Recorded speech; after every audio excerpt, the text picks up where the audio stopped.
എന്ന് പറയുന്നത് ആരാ ആദ്യം ഡിസ്കവർ ചെയ്തത്? അല്ലെ ഫാദർ ഓഫ് കിസാൻ ഡേ ആരാണ് ആക്കിയുള്ള ഒരു ഐഡിയ ഉണ്ടോ? ആർക്കെങ്കിലും അറിയാവോ? നമ്മുടെ ഫാമേഴ്സ് ഡേ അല്ലേ സെലിബ്രേറ്റ് ചെയ്യുന്നത്. അപ്പം ഇതാരാ കണ്ടുപിടിച്ചത്? എന്തുമായിട്ട് റിലേറ്റ് ചെയ്ത് നിൽക്കുന്ന ഒരു ഡേ ആണ് ഈ ഫാമേഴ്സ് ഡേ എന്ന് ആർക്കെങ്കിലും എന്തെങ്കിലും ഒരു ഐഡിയ ഉണ്ടോ? ഓക്കെ, പോട്ടെ. ടീച്ചർ പറ. അല്ല, എനിക്കും അറിയത്തില്ലായിരുന്നു. ഞാൻ നെറ്റി നോക്കിയാണ് കുറച്ച് മുമ്പ് കണ്ടുപിടിച്ചത്. അതെ, വെരി ഗുഡ്. നമ്മുടെ അഞ്ചാമത്തെ പ്രൈം മിനിസ്റ്റർ, ഇന്ത്യയുടെ അഞ്ചാമത്തെ പ്രൈം മിനിസ്റ്റർ ചൌധരി ചരൺ സിംഗിന്റെ ബർത്ത്ഡേ ആണ് നാളെ. അപ്പം അദ്ദേഹം നമ്മുടെ കർഷകർക്ക് വളരെയധികം ഹെൽപ്പും ഒരുപാട് പ്രൊട്ടസ്റ്റൻസിനൊക്കെ പാർട്ടിസിപ്പേറ്റ് ചെയ്ത ഒരു പ്രൈം മിനിസ്റ്റർ ആണ്. അപ്പൊ അദ്ദേഹത്തിന്റെ ബർത്ത്ഡേയുടെ ഒരു ഭാഗമായിട്ടും കൂടിയാണ് നമ്മൾ ഫാമേഴ്സ് ഡേ ടുമോറോ സെലിബ്രേറ്റ് ചെയ്യാൻ പോകുന്നത്. അപ്പം ഇതൊക്കെയാണ് മെയിനായിട്ട് ഫാമേഴ്സ് ഡേയുടെ നാളെ സെലിബ്രേറ്റ് ചെയ്യുന്നതിന്റെ ഒരു ബേസിക് തിയറി. നമുക്ക് ഉദ്ഘാടന ചടങ്ങിലേക്ക് ആദ്യമായി അധ്യക്ഷ പ്രസംഗത്തിന് നമ്മുടെ സിബിച്ചൻ ചേട്ടനെ സ്വാഗതം ചെയ്യാം. അതിനു മുമ്പ് സിബിച്ചൻ ചേട്ടന് നമുക്ക് നാഷണൽ അവാർഡൊക്കെ കിട്ടിയെന്നറിയാം, ബെസ്റ്റ് പ്രസിഡന്റ് ഇന്ത്യ ഇടുക്കിയിലെ. അപ്പം ആദ്യമായി അതിനൊരു വലിയ കൺഗ്രാറ്റുലേഷൻ. അദ്ദേഹത്തെ അധ്യക്ഷ പ്രസംഗത്തിനായി ഞാൻ സ്വാഗതം ചെയ്യുന്നു.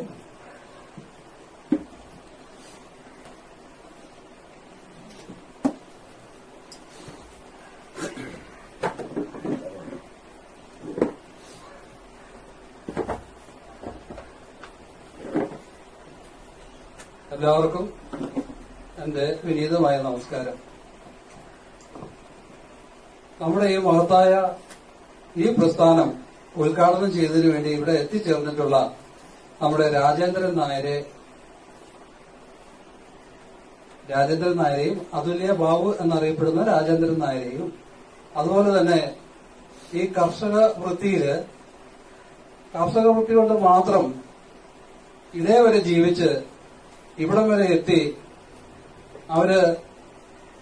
അവർക്ക് അവാർഡ് ജേതാക്കളായ അവരെയും മഹനീയമായ സാന്നിധ്യം കൊണ്ട് ഈ സദസ്സിനെ ധന്യമാക്കിക്കൊണ്ടിരിക്കുന്ന എന്റെ പ്രിയപ്പെട്ട അമ്മച്ചി, സഹോദരങ്ങള്, ബന്ധുമിത്രാദികള്, എന്റെ അയൽവക്കക്കാര്, ആനേവാലക്ക ജിൻസ്, അതുപോലെ ഇവിടെ ഉള്ള എല്ലാവരെയും ഞാൻ ഹാർദവമായി സ്വാഗതം ചെയ്യുന്നു.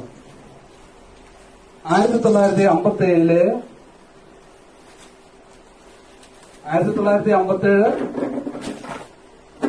നമ്മുടെ കിസാൻ സർവീസ് സൊസൈറ്റി 1957 നിയമപ്രകാരം കിസാൻ സർവീസ് സൊസൈറ്റി രൂപപ്പെടുകയും അതിലൂടെ നമ്മുടെ ആ നിയമം അനുസരിച്ച് നമ്മളിത് രജിസ്റ്റർ ചെയ്യുകയും ചെയ്തിട്ടുള്ളതാണ്. നമ്മുടെ കിസാൻ സർവീസ് സൊസൈറ്റി എന്ന് പറയുന്നത് കൃഷിയെയും കർഷകരെയും കർഷക കൂട്ടായ്മകളെയും കർഷകരുടെ മക്കളെയും സമാന ചിന്തഗതിക്കാരായ ഒരു കൂട്ടം ആളുകളുടെ ഒരു കൂട്ടായ്മയാണ് കിസാൻ സർവീസ് സൊസൈറ്റി. ജാതി മത രാഷ്ട്രീയ ചിന്തകൾക്ക് അതീതമായി പ്രവർത്തിക്കുന്ന കിസാൻ സർവീസ് സൊസൈറ്റി കേന്ദ്ര ഗവൺമെന്റിന്റെയും കേരള ഗവൺമെന്റിന്റെയും അതുപോലെ തന്നെ സമാനമായ മറ്റ് ഏജൻസികളുടെയും കർഷകർക്ക് വേണ്ടി കൊടുക്കുന്ന സഹായങ്ങൾ അതെല്ലാം കർഷകരെ അതാത് സമയങ്ങളിൽ അറിയിക്കുകയും പല രീതിയിലും നിങ്ങൾ ആ വാട്സാപ്പ് ഗ്രൂപ്പിൽ കാണുന്നുണ്ടല്ലോ, നമ്മുടെ ദേശീയ ചെയർമാൻ എല്ലാ ദിവസവും ഒരു 10-15 കാര്യങ്ങൾ, അതായത് വിദ്യാഭ്യാസത്തെപ്പറ്റി, മാർക്കറ്റിനെ പറ്റി, അല്ലെങ്കിൽ എന്റർപ്രണറെ പറ്റി, അതുപോലെ തന്നെ പല കാര്യങ്ങളെ പറ്റിയും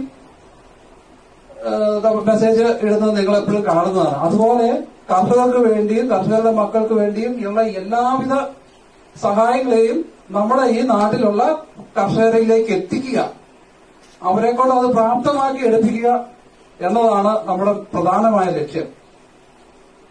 പ്രത്യേകിച്ചും നമുക്കറിയാം, ഒരു ബംഗാളിയെ വിളിച്ച് നമുക്കൊരു കൃഷിസ്ഥലം അതൊന്നും ഒരുക്കിയെടുക്കുന്നതിന് എന്തുമാത്രം ബുദ്ധിമുട്ടുകളുണ്ടെന്ന് നമുക്ക് മനസ്സിലാക്കാം. ഒരു ബംഗാളിയെ വിളിച്ചാൽ ഒരു ദിവസം 1000 രൂപ ചെലവ് ഇപ്പൊ കൊടുക്കണം.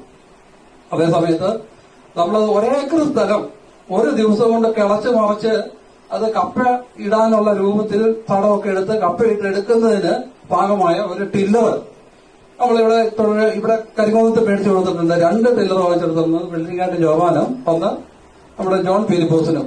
അവർക്കറിയാം 1 ലക്ഷം രൂപയുടെ ടില്ലർ 20,000 രൂപയ്ക്കാണ് വാങ്ങിച്ചു കൊടുത്തിട്ടുള്ളത്. എന്ന് പറഞ്ഞാൽ കേന്ദ്ര ഗവൺമെന്റിന്റെ 60%, കേരള ഗവൺമെന്റിന്റെ 20% ചേർത്ത് 80% സബ്സിഡിയോട് കൂടിയാണ് ഈ കാർഷിക ഉപകരണങ്ങൾ നമ്മളിവിടെ ലഭ്യമാക്കിയിട്ടുള്ളത്.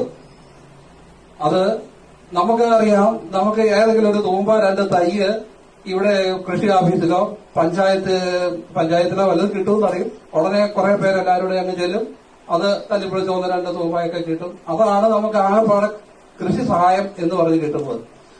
അതേ സ്ഥാനത്താണ് നമ്മൾ കേന്ദ്ര ഗവൺമെന്റിന്റെ 60% സബ്സിഡിയോടും കേരള ഗവൺമെന്റ് 20% സബ്സിഡിയോടും 10 ലക്ഷം രൂപയുടെ ഈ കാർഷിക ഉപകരണങ്ങൾ നമുക്ക് ഇവിടെ കൊടുക്കാൻ സാധ്യമായത്. അതാണ് നമ്മൾ ആദ്യം മനസ്സിലാക്കേണ്ട ഒരു കാര്യം. യന്ത്രവൽകൃത കൃഷി രീതിയാണ് ഞങ്ങൾ എപ്പോഴും പ്രോത്സാഹിപ്പിക്കുന്നത്. ആൾക്കാരെ കൊണ്ട് അവരെ കൊണ്ട് തന്നെ പുല്ല് വെട്ടിക്കാനും വള്ളം ഉറപ്പിക്കാനും നടക്കാതെ അവർക്ക് അതിനുള്ള മെഷീനറി മേടിച്ചു കൊടുക്കുകയാണ്. ആ മെഷീനറി നമ്മുടെ സൊസൈറ്റിയുടെ പേരിൽ മേടിച്ചിട്ട് ഈ കർഷകർക്ക് കൊടുത്തു വിടുകയാണ്. ഇത് എപ്പോഴും ഈ മെഷീനറിയുടെ അവകാശം സൊസൈറ്റിക്കാണ്. ഏത് സമയത്ത് ചോദിച്ചു കഴിഞ്ഞാലും അവരാ മെഷീനറി നമ്മളെ കാണിച്ചിരിക്കുന്നത് നമ്മളെ കൊണ്ടുവന്ന് അത് അവരെ ആർക്കെങ്കിലും വിറ്റ് 20% കിട്ടിയതല്ലേ. അതായത് 1 ലക്ഷം രൂപയുടെ സാധനം 20,000 രൂപയ്ക്ക് കിട്ടിയത് ആർക്കും വേണമെങ്കിലും മറിച്ചു വിറ്റ് ഒരു 10-60,000 കിട്ടിയാലും ലാഭമല്ലേ. പക്ഷെ അതങ്ങനെ കൊടുക്കാൻ പറ്റുകയില്ല. അവർക്ക് കൊടുത്തതിന് അവര് തന്നെ സൂക്ഷിച്ച് അത് നമ്മളെപ്പോ ചോദിച്ചാലും തരണം. അതല്ലാതെ എന്തെങ്കിലും ചെയ്തിട്ടുണ്ടെങ്കിൽ വാങ്ങിച്ചെടുത്ത സബ്സിഡി അവർ തിരിച്ചടക്കേണ്ടി വരും. അതുപോലെ തന്നെ നമ്മൾ ഇങ്ങനെ ഒരു ഗ്രാമോത്സവം നടത്തുന്നത് എന്തിനു വേണ്ടിയാണ് എന്ന് ചോദിച്ചാൽ കർഷകർ സമൂഹത്തിന് വേണ്ടി ചെയ്തിട്ടുള്ള അവരുടെ ഭാഗം അത് ന്യായീകരിക്കുന്നതിനും സമൂഹത്തെ നിലനിർത്തുന്നതിനു വേണ്ടി